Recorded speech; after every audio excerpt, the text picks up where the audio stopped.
The Epstein story just won't die, and now Congress is demanding answers. On July 23, 2025, a House committee voted to subpoena every file the Department of Justice has on Jeffrey Epstein.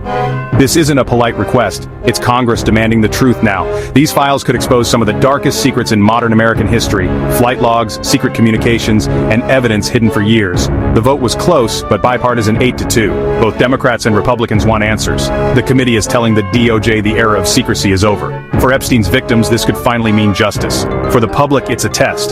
Can the system hold the powerful accountable? The stage is set for a major confrontation. Will we get the truth, or just more political games? The world is watching and the pressure is on. This could be the moment everything changes.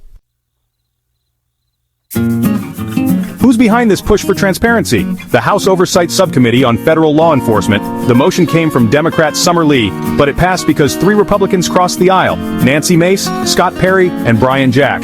This isn't just politics, it's a rare moment of unity for answers. But not everyone agrees. 2 Republicans, including the subcommittee chair, voted no, revealing deep divisions even within the GOP. The committee also subpoenaed a who's who of American power: Bill and Hillary Clinton, James Comey, former attorneys general, and even Ghislaine Maxwell. They want sworn testimony from anyone with knowledge of Epstein's operations or the investigations. An amendment specifically targets communications between President Biden and his officials about Epstein. Both parties are making sure no one is above scrutiny, not rivals, not their own. The goal: expose who was involved, and who in government may have looked the other way. The net is wide and the stakes are enormous.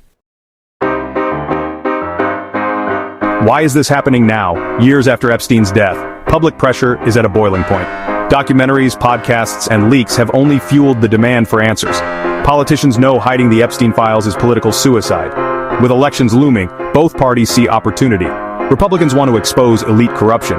Democrats want to show they're for transparency. House Speaker Mike Johnson has tried to slow things down, but a bipartisan group is pushing for a full House vote if needed. Even Trump's name is rumored to be in the files, raising the stakes for everyone. This is a perfect storm of outrage and political maneuvering. Rank-and-file members are tired of excuses. They want answers for their constituents. The clock is ticking, and the pressure is mounting. What's in these files that has Washington so nervous? The flight logs, who flew on Epstein's jets and where they went, could reveal a web of powerful connections. Sealed evidence from past investigations, witness testimony, photos, videos, financial records, and maybe the names of clients and co-conspirators. Internal DOJ and FBI communications could show if there was a cover-up at the highest levels. The infamous client list may not be a single document, but the files together could paint a damning picture. The release could end careers, ruin legacies, and finally hold the powerful accountable. That's why the fight is so intense. These secrets could reshape the present, not just expose the past. The stakes couldn't be higher. The subpoena isn't official until House Oversight Chair James Comer signs it, a crucial hurdle. If he does, the DOJ must decide comply, delay, or fight. The DOJ could claim releasing the files would harm ongoing investigations or violate secrecy laws. If they refuse, Congress could hold the Attorney General in contempt, triggering a legal battle that could reach the Supreme Court. Meanwhile, a bipartisan petition is circulating to force a full House vote, bypassing leadership roadblocks. The best-case scenario, the DOJ releases the files with sensitive info redacted. Worst-case, years of legal wrangling and the truth stays buried. The outcome depends on public pressure and Congress's resolve. The next few months will decide if this is a breakthrough or just more frustration. We're at a crossroads: truth and accountability, or more political theater.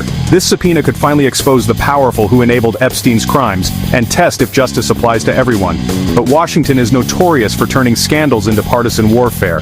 If the fight devolves into blame games, the victims will be forgotten, and the public left cynical. What's really at stake is whether society can hold its most powerful to the same standard as everyone else. Will the names in those files face consequences, or will this be another news cycle that changes nothing? The answer will reveal the health of our democracy, and our commitment to justice.